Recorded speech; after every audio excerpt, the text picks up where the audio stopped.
Mtazamaji, hii ni Amasho Online TV. Kama unaungana nasi kwa mara ya kwanza, usisite kusubscribe, kulike, lakini pia kutolea maoni hiki ambacho tumekuwekea hewani. Mimi ni Martin Steven Mhina.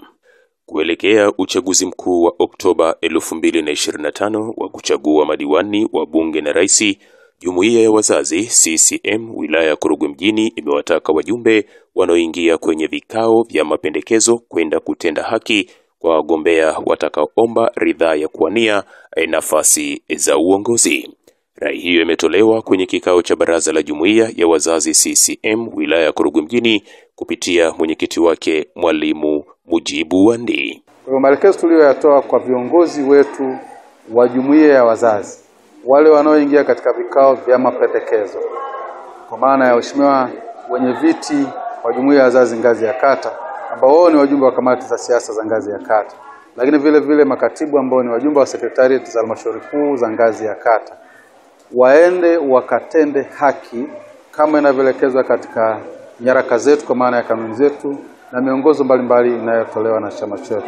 Lakini vile vile alipokuwa akihutubia mkutano mkuu wa chama chetu ulioketi 30 mwezi wa 5, Mheshimiwa Rais na mwenyekiti wetu wa taifa Dr. Samia Suluhu Hassan amesisitiza sana swala la viongozi wanaoketi katika vikao vya uchujaji na vikao vya maamuzi kutenda haki kwa wagombea wanaotokana na Chama cha Mapinduzi, ili mchakato huu ukakiache salama chama chetu wakati tunapoelekea kwenye uchaguzi mkuu wa madiwani wa bunge na Mheshimiwa Rais.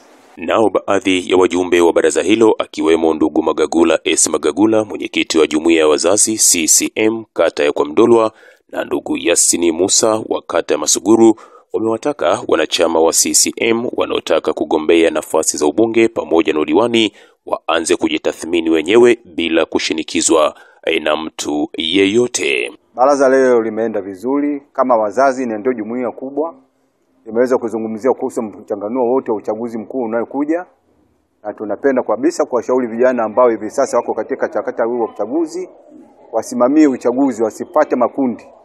Uchaguzi ni chombo ambacho tutachagua viongozi ambao wanaweza kutuongoza sisi. Sisi kama wazazi kwanza tunataka tuseme kuwa kwanza nyakati hizi yoyote anayeingia kwenye kinyang'anyiro kwanza aanze kujipima yeye mwenyewe. Kuwa je, kinyang'anyiro hicho najiingiza kwa pendekezo langu au nimetumwa na mtu? Na tunataka sisi kama wazazi wale toa wenyewe ndio viongozi tunaowataka. Ipanga vizuri kwa kweli safari hii kuona viongozi sio kwa kushawishiwa. Kwanza na nia ya dhati kutumikia watu, kwa sababu kiongozi anakuwa ni mmoja, kama diwani anakuwa ni mmoja ndani ya kata, lakini anaongoza watu wengi. Sasa ikiwa kama ni diwani ndani ya kata unashawishiwa, na maana hauko na mapenzi ya kutaka kile cheo, unashawishiwa na utafanya kwa maslahi yako. So nataka kwanza kiongozi na maslahi ya watu kwanza, maslahi yake baadaye. Kiwe kwa mbunge pia awe na maslahi yake, maslahi ya watu kwanza, maslahi yake baadaye. Kwa hiyo tumejipanga sana kama taasisi kuona Jumuiya ya Wazazi tunapata viongozi ambao wana maslahi ya watu kwanza, ya kwao baadaye.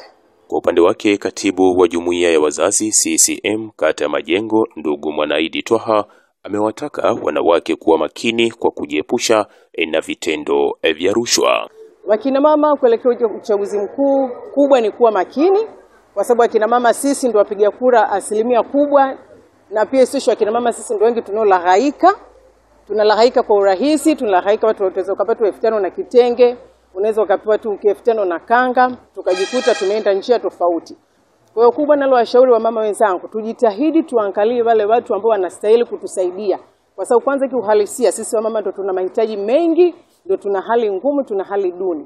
Kwa hiyo tuangalie wale watu ambao tukiwaweka hapa basi wataweza kuja kutuinua sisi kiuchumi na kufuatilia zile hali zetu ambazo tunazo, kututoa sehemu moja na kutupeleka sehemu nyingine bila kuchukua rushwa, bila tamaa yoyote.